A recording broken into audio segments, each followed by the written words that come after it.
Hello, I'm Jeffrey. Welcome to first episode of Minecraft Creative Mode Free Build. Today I'm just going to take you through what I did on Minecraft in this world, whose name I could not pronounce, but I made it up for various unknown reasons. So, essentially, what this video is just, it goes through the process of what someone that builds those amazing buildings and chooses those nice locations, what they do, and really how they go through the process. And it's going to be different for everyone, but for me, this is the tried and true method, and this is what's worked. This is probably my third map building on, but maps are pretty big, even in the Xbox series, so when you're working with limited tools and no mods, it's a very time-consuming process. But in creative mode, it's a lot easier, and that's about it for the explanations. Right now, as you can see, I'm going around through the map, and what I'm doing is filling in the map to make sure that I know where everything is, and then what I'll be doing is choosing a location, and no doubt this is the area I chose because it's very high, and it has a great view of this little valley right here. It was also interesting to me that there were pumpkins down there. So essentially what I do is I look for a location, I look for natural shapes. Right now I see a half arch, and I'm thinking to myself that would be a really good place to put an overlook area.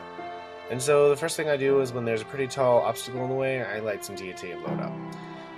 And now I have a better understanding of where I'm going to go with this and how big the area is going to be. You'll notice in my videos that I not only strive to make the structures look good, but I tend to take a long time looking at where the structure is, not only from a standpoint of inside the structure, but also from the view of the structure from the area around it. So it's important to me that every little detail be specific, and yeah, it's important that every detail be specific. That was real logical. It's important that every detail be looked at from various different degrees.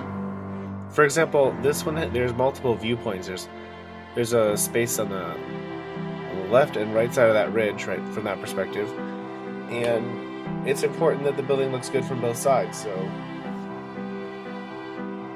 that is what I planned for. However, one side has a much more on it, the one on the right wing at this particular point. So what I'm going to do is I'm flattening out the ridge to gain an idea of the perspective that I'm going to put into this structure. And because this video is only going to be 11.5 minutes long, the video is obviously sped up, and I'm scouting out what level I want at this point. You can tell what level I want when I start placing my iron bricks. And I usually use iron because it's a pretty tough material to blow up, and I mean, it's no obsidian, but it's the most industrial looking thing. So what I've done here is I'm breaking down the mountain to a certain level at the edge. And what this allows me to do is lay the first foundation bricks, and it gives me much better perspective and visual aid for where I'm going to go. So right now I'm looking at how wide it is and what I think is going to work, and I went to a site called Mineconics, and I put in what approximate radius of a circle I want to use, and then I look at it and translate it onto the screen. And what it does is it creates circles, ellipses, rectangles, and squares. And I mean, obviously squares are really easy to do, so it's just a visualizing tool for squares. But for circles and ellipses, it's really hard to calculate in square terms how many of what type and where they're going to go without using a computer program. It can be done, but it's a very time-consuming process, and it's just easier to let a computer do it for you. See, right here, I originally thought, okay, maybe I'll make a full circle. But then I looked around at the environment, and I thought to myself, you know, this isn't really the place for a full circle. What I'm trying to do is build a half circle that looks over the mountain.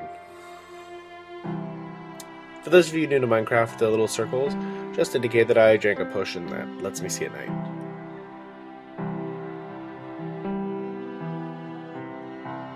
So from here I'm just trying to determine what the depth is. And in free mode, there's no rules, so really how and why I do what I do is I don't even know how to explain it really. What I can do is explain at the moment I'm in what I'm doing and why I'm doing it. So right now I can tell you I am breaking down this area so that I can gain a perspective on how deep this should be, because at this point I've decided that there's going to be 2 levels of this particular half circle.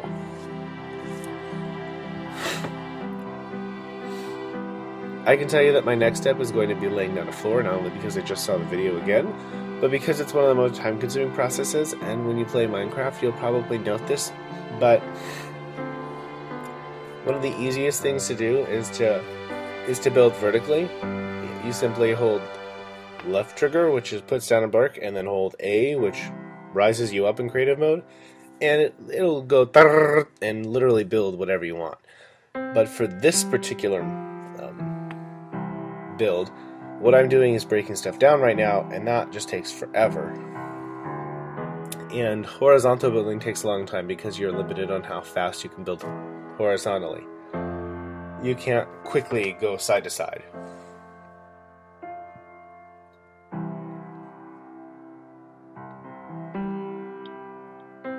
It should be like a little jingle in the background or something, huh?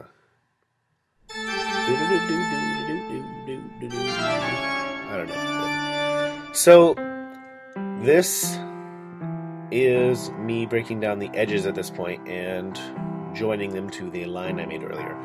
Wow, that's a very inept description. I'm gonna get so many views like that. I made a flat surface. This surface is a counting measure, and you take a long time to look at, again, different perspectives. How is this going to look from the bottom of the mountain? How is it going to look from the top of the mountain? How is it going to look looking out? How is it going to look from the sides? How is it going to look from the sky? How is it going to look when someone blows a hole in it? Okay, maybe not the last one, but you get what I'm saying. I try to make it look good from every angle that I can get. And the way to do that is to start from the base up. And if you plan what you're going to do as soon as you've laid your base, you can make it look good. But ultimately you'll end up changing it 40 million times, because that's what I do.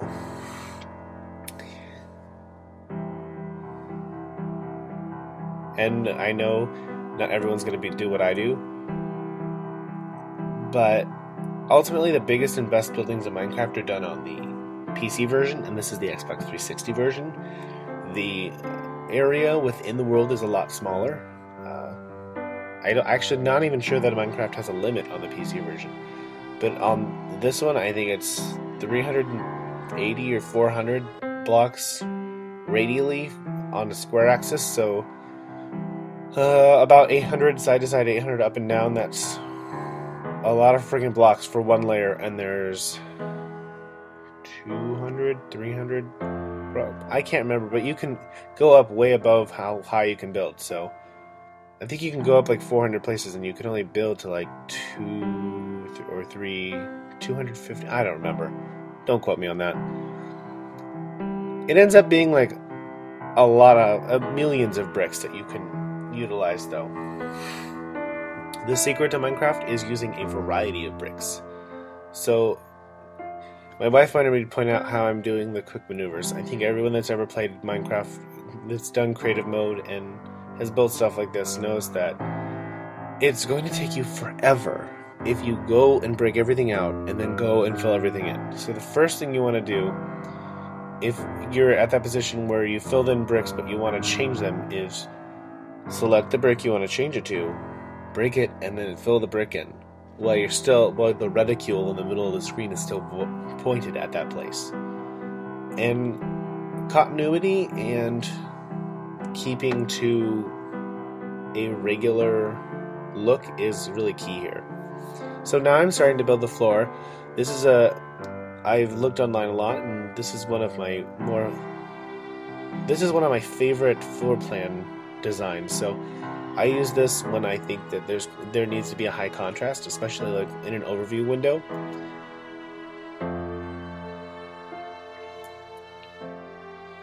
I hope you've enjoyed at least this portion of the video. This actually kind of demonstrates pretty well that it's really easy to make a mistake here.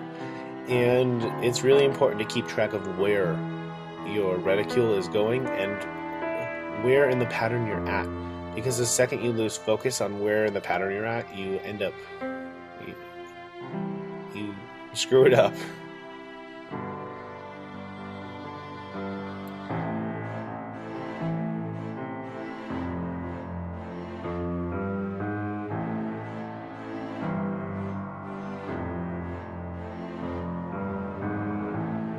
Thanks for watching.